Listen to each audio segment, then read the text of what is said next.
Hey gang, today I want to talk about the psychology of setting appointments. One thing I want you to be really clear on is that amateurs wait for customers to come to them.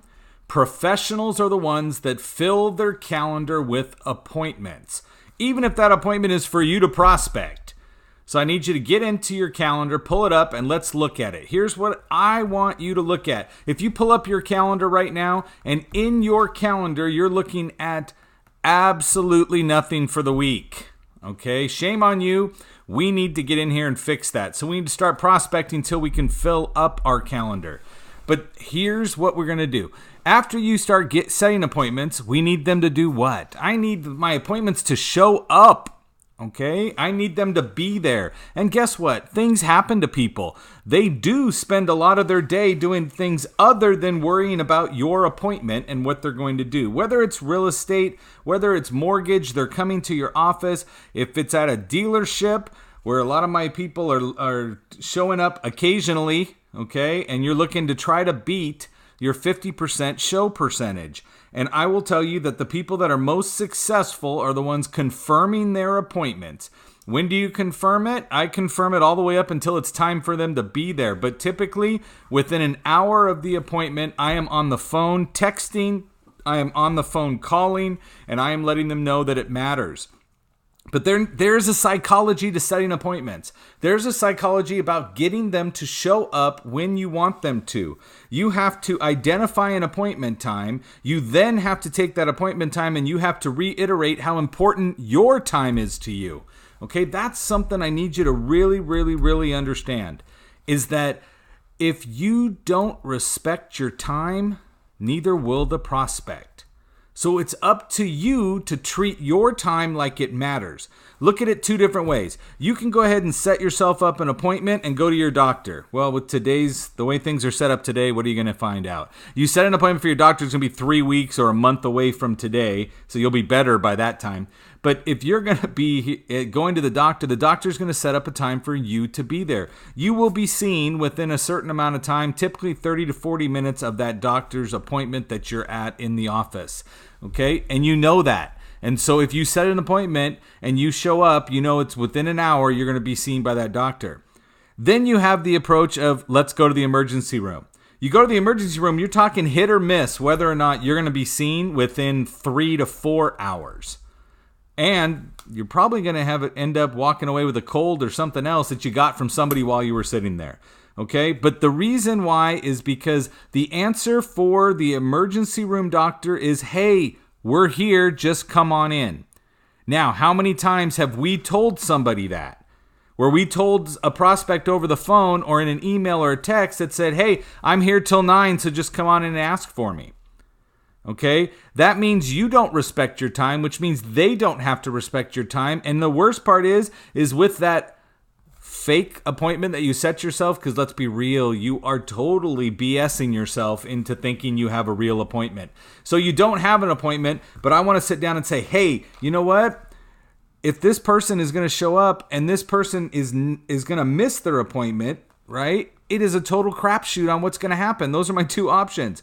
But if I tell them, come on in before I close, when is it that I can call them to tell them they're late? Right? I'll wait. Because you're going to stop for a second and think to yourself, well, I can't really call them till the next day because we're closed. Okay? I'm not going to be ringing up the person at 9 o'clock at night, even if it's at 5 o'clock or 5:30. If your answer is we're closing at a certain time, then we're not calling prospects after that time. And again, your whole point of telling them what time you left was for them to come in prior to that. So of course they're going to say, well, we were running behind schedule and I didn't, and that's if they answer, right? And I didn't feel you were going to be there, so I didn't call you. So let's start respecting our time. But in order to respect our time, we got to find a time that works with our client. And if we're going to find that time, I want to give you some techniques to dwindle down that time and play the psychological game on the appointment so that they understand it's your appointment, that you are fitting them into your schedule because your time matters. Okay? So I want to go into the general. So if we're going to generalize appointments, I'm going to tell you the easiest way to set appointments is to either or them to death. And what do I mean by that? I'm going to tell you that I've listened to people sit down and say, hey, when do you want to come in? Okay, so whose schedule matters then? That's going to be the client. So if the prospect's time outweighs yours, then you will spend the rest of your time chasing everything else. Okay? And I don't want you to be chasing stuff. I want the business to come to you so you can get that business built up. You can get yourself in there and you can start going through and making sales because people are showing up for your appointment. But isn't it great to walk into a day and go, hey, you know what? I've got 5 or 6 appointments set up for today.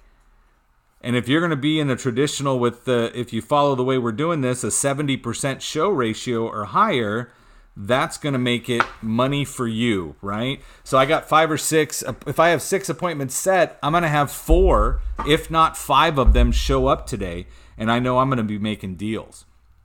So customer, instead of saying, what's your availability this week, right? What day works best for you?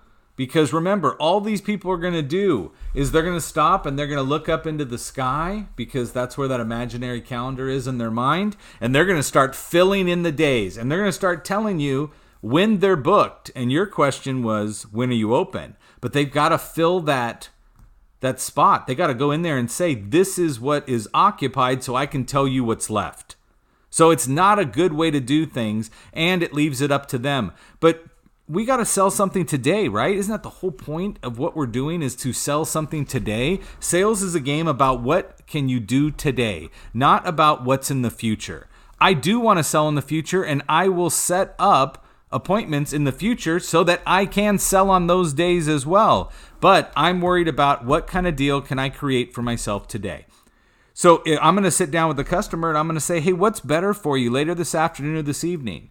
If I'm talking to them at 8:30, 9 o'clock in the morning, then I'm going to say, is later this morning or this afternoon better for you?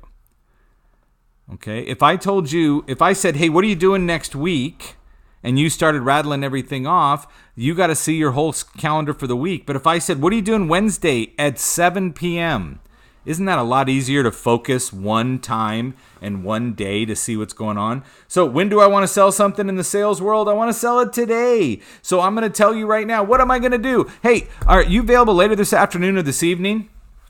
Okay, if it's already into the evening, if it's 7, 8 o'clock and your dealership closes at 9, if your office closes at 6 and it's already 5 o'clock, my statement's going to be to them, what works better for you tomorrow, morning or afternoon? If I'm off in the morning, I'm going to say, what works better for you, afternoon or evening tomorrow?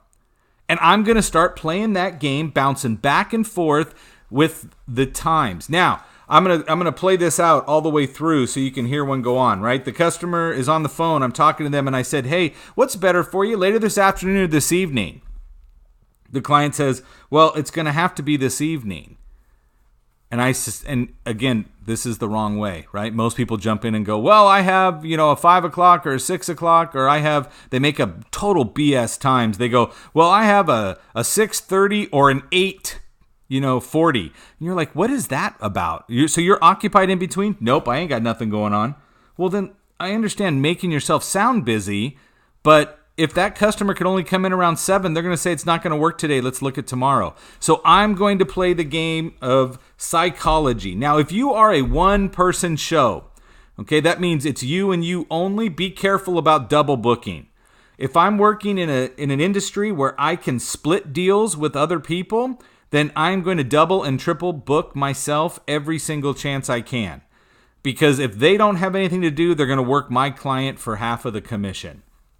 So now I'm going to go back to that customer. Hey, are you available later this afternoon or this evening? Well, it's going to have to be this evening. Well, early evening or late evening? Okay, catch that. All I did, either or again. So that client's going to come back and go, well, I'd rather get it done earlier in the evening. And I'm going to hit them back with, well, I have a 5:45 or a 6:15, or would a little bit later work better for you? Okay, now that's an either or. That still works. Okay, because I'm giving the choices. I'm the one controlling because it's my calendar and I care about it. But if you listen to the times, I said 5:45 and 6:15, and I'm going to go into psychology for you. Okay, if you're setting appointments on 0s and 30s, so that's 2 o'clock, 2:30, 3 o'clock, 3:30. Okay, an example like that. If you're doing that, the highest you're going to get is a 50% show ratio. And it's psychological. People start their jobs at 0s and 30s. So if they start their jobs at 0s and 30s, then there's pain associated to the times right after that, right? Because if you're in your car, if you start at 9 o'clock and you're sitting in your car at 9:04, guess what? You're getting written up, you're getting yelled at, something's happening, or you're going to be sneaking into the office, right, below the desk line so that you can get back to your desk and let somebody know, I've been here all morning. But looking at it, there's pain associated between the 0s and the 30s afterwards. So if that's the case, set yourself up to succeed. Have you noticed that your doctor's office, where they are very, very driven by appointments and very protective of that doctor's times to make sure they double and triple book you guys, if you stop and realize they're setting appointments on the 10s. Okay, so their answer is there's a 210, there's a 450, right? Because why? Because the doctor's only getting paid the copay. The doctor's 90 days away from getting paid by your health insurance, so they're only living off of a copay, and the doctor says, I need to double book, if not triple book, and I'm going to put everybody in so that every 10 minutes there's somebody sitting in the office waiting for me. And I will double book. Have you noticed that the actual doctor himself spends somewhere close to 5 minutes with you? The nurse comes in, the nurse practitioner, they'll come in, they'll help you, they'll do the stuff, they'll tell everything, they summarize it on a page, it's sitting outside, the doctor walks out of one office, walks in, reads yours, looks at you, says, hi, how you doing? I understand you're a little under the weather, looking at the chart and whatever this is, blah, blah, blah. I'm going to tell you, great, you need this, and I'm writing you a prescription. And I got to bounce out of the office because I'm at 4 minutes right now. So I got to bounce out of the office so that I can go ahead and help the next person because I've double booked you guys so that I can get the $20 copay from each of you every 10 minutes. So I can make $40 every 10 minutes going around the clock so I can get some money in here to pay for everybody. So I can make $240 worth of hourly wage so I can pay the rent, I can pay my office staff, I can pay for everything that I need to do, all that stuff I need to make that every hour and pop it through. And then 90 days from now, I'm going to get paid part of what the health insurance is supposed to pay me. Okay? So they're living on that float, and that's what they got to do. And that's why they are so on you when it comes to getting a confirmation. So I'm going to go back now. Let's go. And I'm going to say early evening, late evening. I have 5:45 or 6:15 because why? The 15 and the 45. It's a psychological game we're playing, right? This is the game of sales. We got to be one step ahead. We're educating ourselves. The person gives themselves the whole half of the clock to show up. So automatically, you're going to go from a maximum potential of 50% closing percentage to 57% closing percentage. I don't know about you, but I want to do the same amount of work and get a better result. I'm okay with that. So if I can pick up 7% closing ratio, means out of 100 appointments, that's 7 more bodies sitting in front of me for me to actually talk to. I'm going to do it. And I'm going to do it just simply by saying the 45 and the 15. Now, going back with psychology, 45 and 15, you got to start with the smaller number, pick the next number with it. Okay, so I'm going to say 145, 215, or I'll say 345 or 415, 745 or 815. Okay, why? Because if I want them to pick a time, I want them to pick one of the two that I have or the next hour. So if I said to you, they said I want early evening, I go 5:45, 6:15. They heard a 5 o'clock time and they heard a 6 o'clock time, which means in succession, if they don't pick one of those, they're going to go for 7 o'clock instead of 8 o'clock or try to creep in just before you close. Okay, that's the beauty of playing the game. Now, if I'm sitting down with the customer and I say, I have a 5:15 or a 5:45, how many hours did they hear? 1, the 5 o'clock hour. So they're going to start to reschedule themselves out to another day, and I want today. If your business hours are longer than a traditional 9 to 5, then you need to let them know that, because not everybody understands that. Okay? Not everybody understands. We just got the banking industry to start going to traditional hours that matches work, and a little bit later, so that way we could actually get to the bank and deposit things on payday. I want you to understand that we need to set those appointments on the 45s and the 15s. If you want to hear that again, back up the podcast and listen to it again, or rewind the video. But all of that needs to happen. 45, 15 in succession by hours. Let's get ourselves up 57% show percentage. Now, once I've played that game, either or. Now, did I tell the customer it's only going to be 30 minutes that we're together? I did not. But if they're thinking 5:45 to 6:15 is only a half hour, that's great, because his next appointment's at 6:15. We'll be out of there in 30 minutes. Great. They did that. I didn't.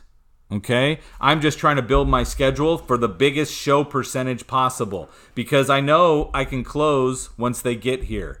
So now I've got these people here. I got these people agreeing to that appointment. Here's where it gets scary in most industries. The customer goes, you know what? Actually, 6:15 works for me. And the salesperson does this. 6:15, great. Come on and ask for Joe. And we jump off the phone. What did we just sound like? We sounded like the end of a radio commercial, right? Only one at this price. See dealer for details. Okay, right? Or those lovely disclaimers that go on the end of all the medical prescription medicine, right? That tells you get the same problem that you took the medicine for. I want you to understand that you need to, at that point in time, as soon as the customer picks a time, I want you to downshift. Downshift, what does that mean? Downshift means slow down. Drop down a gear, bring everything down, because as soon as I slow down, that's going to set the customer easy. And I also want to get better than 57%. Okay? So if I want to get better than 57%, I need to do something else. So I need to stop and ask them. I'd say, great. They said 6:15. I go, great. Do you have something to write with? Okay. If they say yes, then I'm going to start talking about where we are. If they say no, I'm going to say, okay, what's the best number to text you?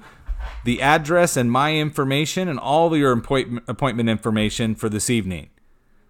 If they say, oh, well, you already have it, I'm going to say, great. Is there an email address I can send it to as well? So I'm going to get your name, I'm going to get your phone number, and I'm going to get your email address. If they say, yes, I have something to write with, I'm going to say, great, are you familiar with how to get here?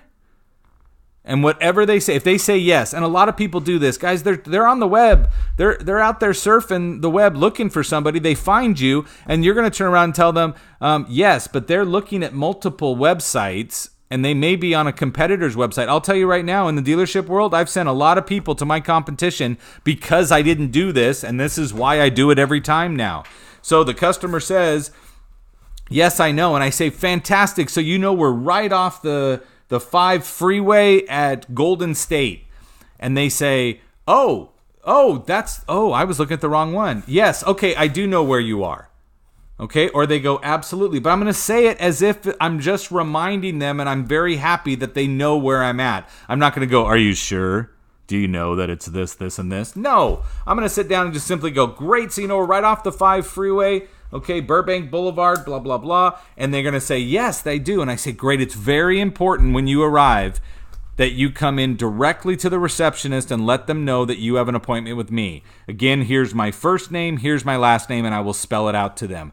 Here's another thing. If you have something you can say that is unique to you. Now, this works, if you're dealing in an industry where somebody could skate you.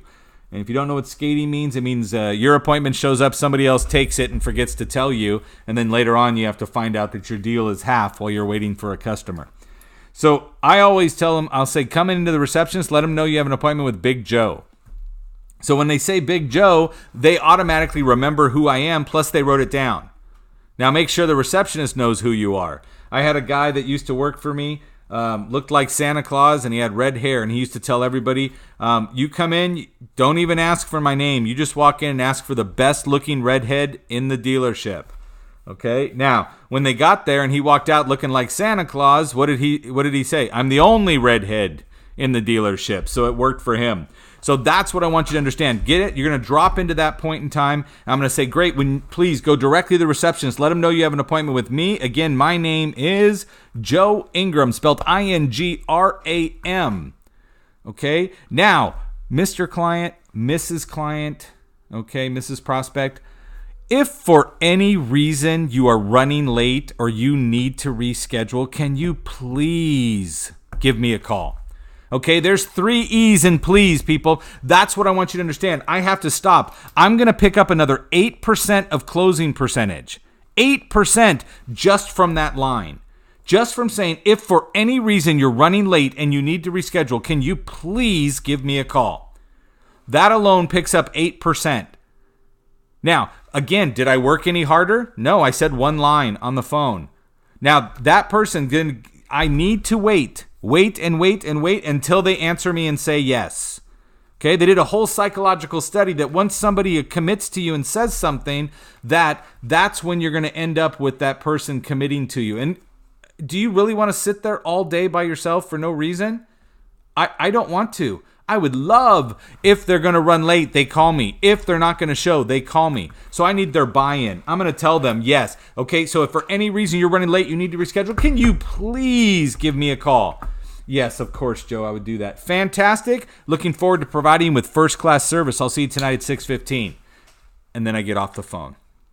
Okay? That's how you're going to lock down an appointment. I need you to anchor the appointment. That's the words I say. You're going to tie a metal chain around it with an anchor and sink that thing in on your calendar and let it sit there. Okay? Setting your times, 57%. You're going to add another 8%. Okay? So I'm up to 65% show percentage when I'm looking at this right now. Guys, this is what I need you to do. I need you to start booking it. And if my math is wrong, it's okay. I'm in sales, right? It's $250 a month. So I need you to get up there. Now, an hour before, you call, text, and you confirm. It has been proven that in a confirmed appointment shows 90% of the time. But that has to be two-way communication that's going to do it. I want to get my show percentages up into the 70-something percents. So that if I set 10, 7 people are sitting in front of me. Okay? That is how we anchor appointments. And remember, if your calendar is full, you are happy. Right? There's a lot of deals to be made.